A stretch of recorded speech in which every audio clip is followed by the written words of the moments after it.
kita melanjutkan kajian ataupun mungkin bisa kita bilang murajaah atau mutalaah kembali, review kembali terkait materi atau hikmah-hikmah yang ada di Sirah Nabawiyah. Harapannya kita bisa ngambil ibrah, karena di kehidupan ini cuma ada dua, ada pola dan ada kode. Ada pola, ada kode. Susunan kehidupan, peristiwa-peristiwa itu berpola. Makanya ada kata-kata sejarah itu berulang. Sejarah itu berulang. Hanya orang-orangnya yang pemain-pemainnya yang berganti. Skenario-nya mah mirip-mirip. Selalu ada tokoh yang berjuang memperjuangkan kebenaran, ada yang membela kebatilan. Ada juga orang yang nggak jelas di antara keduanya. Sekarang pun akan sama. Makanya kalau kita berkaca dengan sejarah, malah kaget gitu dengan kondisi-kondisi mungkin kok gini, kok gitu. Ya sudah. Contoh terbaru mungkin ini dari akhir-akhir ini apa? Israel diserang sama Iran. Ya, terus apakah yang mendukung Iran berarti ini nggak usah ribet zaman dulu itu. Nanti apakah kalau kita mendukung Iran berarti mendukung Syiah ya? Ngapain juga ini dinikmati aja gitu. Makanya kita para ulama Iran menjadikan di salah satu surat Allahumma shalli ala sayyidina Muhammad wa asyhid dzalimin bidzalimin. Dan sibukkanlah orang zalim dengan orang zalim lainnya. Sejarah berulang. Zaman dulu Hijaz itu saya sudah pernah menjelaskannya bahwa di sini tidak ada Romawi, di sini ada Persia. Kalau di peta, nah Hijaz Arab Saudi dan sekitarnya sampai naik dikit sebelum Syam itu daerah gersang, gurun, padahal di atasnya ini ada namanya sama Amerika sama Cina perang-perang. Mereka ini nggak kesentuh sama sekali gitu. Dan itulah yang dimaksud di Quran surat Ar-Rum gitu. Surat Rum tentang bahwa Allah mentakdirkan Romawi itu digunakan dikalahkan oleh Persia dan nanti akan sebaliknya gitu. Yang kita nonton kenapa? Makanya sejarah itu berulang. Oleh karena itu nggak pesan-pesan kita belajar sirah bukan belajar untuk menghafalkan zaman dulu, zaman apa? Zaman SD atau sekolah disuruh ngapalin kerajaan Hindu Buddha pertama, Sultan Mataram Islam pertama. Ya, terus kenapa pelajaran sejarah dulu itu jadi membosankan? Karena kita nggak dikasih tahu atau hikmahnya apa, atau belajarin buat apa sih gitu. Maka harus diluruskan dulu bahwa belajar sirah untuk supaya kita bisa mengamati fenomena sekarang dan menarik, oh dulu nggak pernah, oh berarti sekarang mah tokohnya aja yang berganti. Oke, terakhir kita sampai mana? Sampai usia berapa? Ingat saya sih 25 tahun ya. Usia 25 tahun ada banyak. Nah, nanti kita akan semoga nyampe dalam waktu mungkin 45 menit ke depan. Semoga sampai hingga usia 40 tahun. Ya. Tapi bisa. Usia 25 tahun ada fase usia 25 sampai 40 ini adalah fase di mana kalau ada yang beranggap oh ini mah fase pasif gitu, menunggu aja apa? Menunggu 40 kan dia akan menjadi nabi, dia akan menjadi rasul. Jadi 15 tahun ini menunggu. Justru bukan gitu. Fase 15 tahun ini semenjak menikah dengan Sayyidah Khadijah radhiyallahu anha, justru Rasul itu tidak pasif tapi aktif mempersiapkan, aktif memantaskan gitu.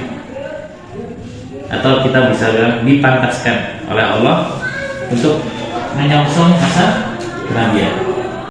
Apa buktinya bahwa Rasul itu aktif? Nanti kita akan bahas. Peristiwa pertama yang jadi poin akan berada ini yang ke negara Bapak Radar. Dan 15 tahunnya nggak akan lepas dari poin ini. Apa? Beliau menikah dengan siapa? Khadijah. Sayyidah Khadijah sebelum menikah sama Rasul sudah menikah 2 kali. Artinya dia janda 2 kali. Menyambungin dulu tentang fikih kita. Bahwa istri Rasul itu macam-macam.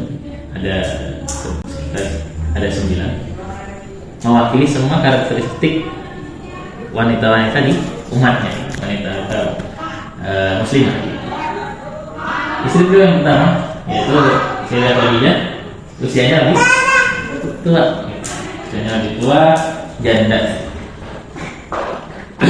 Beberapa asatid, beberapa guru kita memberikan gambaran bahwa bahkan untuk orang sesempurna Rasulullah, Allah tidak memberikan atau Allah memberikan pasangan yang baik gitu, tapi bukan yang sempurna. Apa ini ada saya aja penyabar, tapi usianya jauh lebih tua, janda gitu. Bagi masyarakat, apalagi yang menikahi adalah masih anak muda, masih apa sih kalau laki-laki itu belum pernah menikah, bujangan. Tentu pola alam yang terjadi di zaman itu, tapi itu ada bahwa ada kekurangan ya.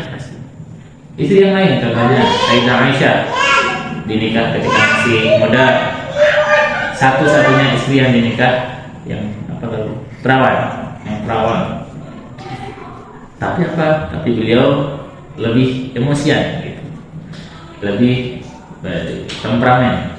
Apakah nganggur? Ya itu nanti kan ya ada namanya wanita itu yang mudah marah ada gitu. Mudah cemburu ada. Nah nanti mungkin kita akan sambung tentang sirah sahabiah, dan di situ akan masuk beberapa cerita tadi seterusnya. Oke, kita kembali ke sini. Kenapa? Nah, faktornya kenapa ibunda kita Khadijah radhiyallahu anha mau menikah dengan Rasul? Ceritanya sudah di-spill kemarin. Salah satunya adalah ketika usia 25, Nabi usia 25, Khadijah usia 40. Bisnisnya ibunda kita Khadijah radhiyallahu anha itu juragan lah gitu. Juragan segala-galanya. Barang-barang apapun di Mekah saat itu tidak lepas dari bisnisnya Khadijah. Dan beliau mencari orang yang terpercaya. Maka ketika usia 25 tahun dan melihat ada anak muda ini yang punya tingkat kepercayaan tinggi di masyarakat, maka direkrut jadi karyawan. Yang kepikiran ide FTV ya itu suamiku itu enggak mantan karyawan enggak gitu. Ini lebih karena kepercayaan dan betul gitu. Salah satu misi besarnya yaitu berdagang ke mana berdagangnya? Masih ingat? Kenapa ya? Yang disampaikan di surat Quraisy, Lillahi Quraisy ilahi ketika Syita ke Syam, Syita itu musim kemarau. Waktu itu musim soya, itu musim dingin, kan? Berdagang ke Syam. Didampingi oleh Maisa selaku asisten. Maka dimantau lah gitu. Karena memang sudah dipantau bersama Khadijah, apakah benar ini kira-kira yang akan jadi nabi. Karena Khadijah ini di masa fatrah, di masa kekosongan kenabian itu, setelah Nabi Isa diangkat oleh Allah ke langit, terutama di Jazirah Arab, nggak ada nabi.